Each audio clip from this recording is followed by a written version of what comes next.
You said Kingman, Arizona is one of your favorite places. Yes, every year I spend about a week in the Hualapai Mountains.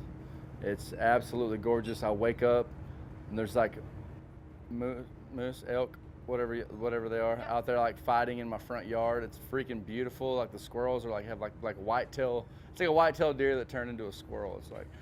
It's crazy. It's beautiful. It's the prettiest place on earth maybe, and it's pretty good inspiration to write songs. I wrote a lot of my songs there, and I go for about a week a year.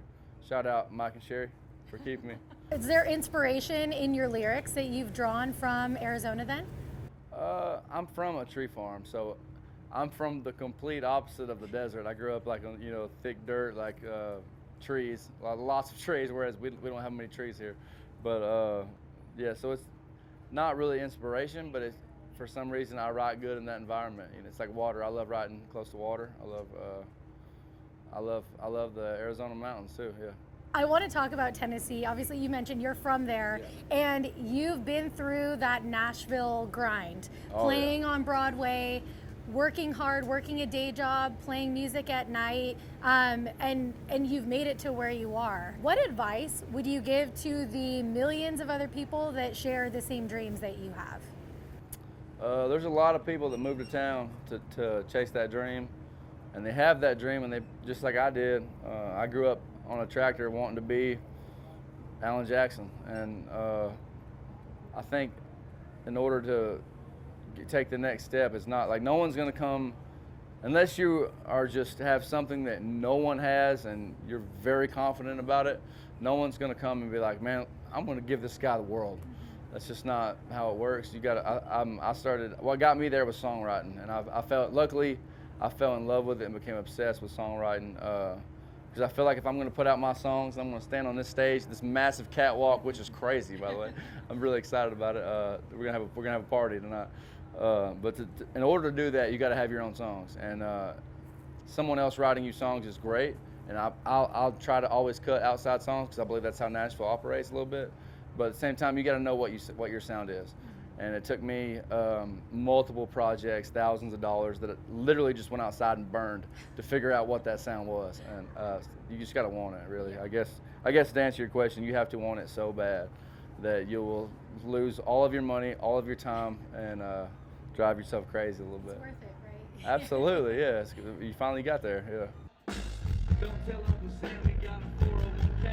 Okay, you mentioned Alan Jackson, Absolutely. but I read that there were some other artists that inspired you or you liked listening to growing up outside of country. Sure. Dr. Dre, Usher, Matchbox 20. Yeah. I want to know, who is it on the scene, whether it's country, rap, a different genre now, that you're listening to, that you're inspired by, or liking what they're doing? From, I guess, in the last couple of years standpoint, I get so caught up in my own stuff, it's hard to really fall into somebody else. But I love G-Eazy. I follow his stuff pretty a lot, and I like Cole Wessel. I still love Alan Jackson. I don't care. I still listen to that. There's a new guy named 501 Breeze, very new guy. It's like a hip hop, super country dude, kind of like what I'm doing in the way.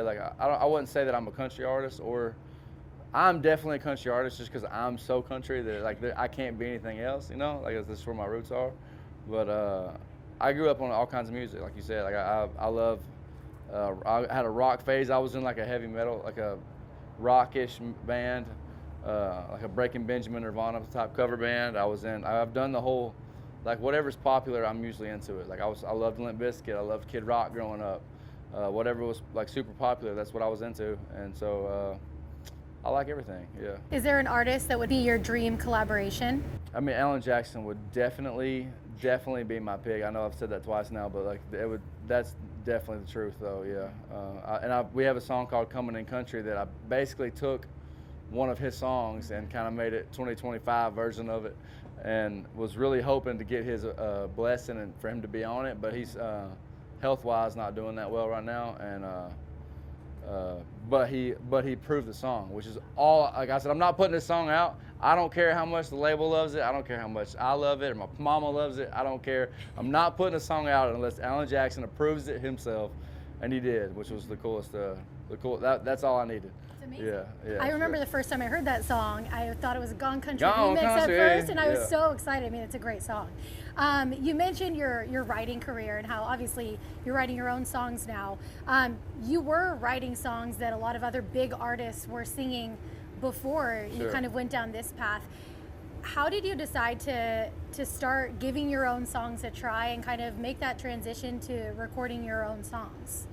Well, I've always wanted to do the artist thing. That's kind of what drove me to loving writing songs.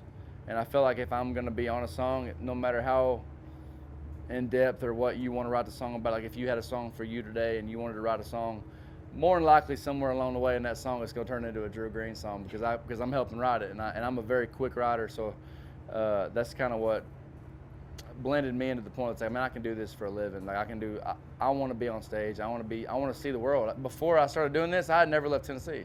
I had never seen anything. Now I've been to like every state except one, and so it's been really fun getting to do that and getting to be here today. Like that's the dream to me. And but before I kind of wished I toured the songwriter land a little bit more, just because I got very lucky and very fortunate. I walked right into a very good group of friends. Like my first cut was with Michael Hardy, who got me a cut with Florida Georgia. I had an independent songwriting cut with Florida Georgia Line, which at the time was the biggest duo in country music maybe ever.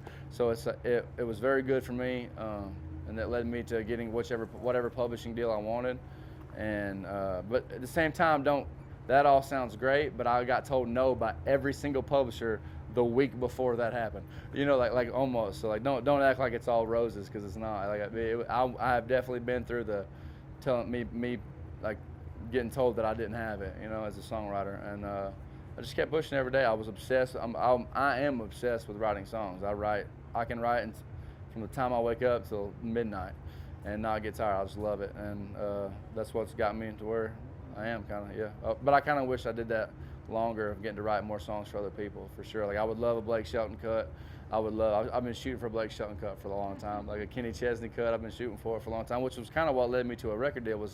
I had a meeting trying to pitch some songs to Kenny Chesney, and someone heard, and that night called me and was like, I think you're ready for a record deal. So that's kind of what got me going to begin with, is trying to get other people's songs cut. But kind of pulled you off the path. Yeah, they're like, hey, you're not going to be a songwriter anymore. Yeah. But yeah. That's really great. I mean, and I feel like that path could always still be there for you, right? Absolutely. Yeah, that's definitely the if I decide that I need to hang it up and just stay at home, yeah. What are you working on right now that you're most excited about? We have my new project, Coming in Country EP, which Coming in Country's been out for a little bit, but the EP is coming out in 2 weeks. I'm super excited. And then after that, we've already been recording. I'm a little ahead. I write so much, like I said, that I get so caught up in like what I'm recording and what I'm putting out. And we got a song that we leaked it on TikTok in October, and I woke up and had like 1 million views on it. So I was like, okay, everybody likes it, and everybody loved it. And it's very different from it's probably the furthest thing from country that I've done so far, but it's lyrics country. I sound country singing it. The music's just not that much country, but it's banging. It's pretty banging. It's pretty in your face, yeah. So I'm excited about that one. It's coming out next, yeah, after the EP. Last question I have for you, and we'll let you get back to resting in the AC. What have you heard about Country Thunder and the crowd that this festival draws in? I have heard about Country Thunder I've been on the road for like 3 years. I mean, literally nonstop, seen everywhere, been everywhere. And Country Thunder's, for some reason, I must have seen something probably 3 years ago when I first started doing it. And I remember telling my manager at the time, I want to play Country Thunder.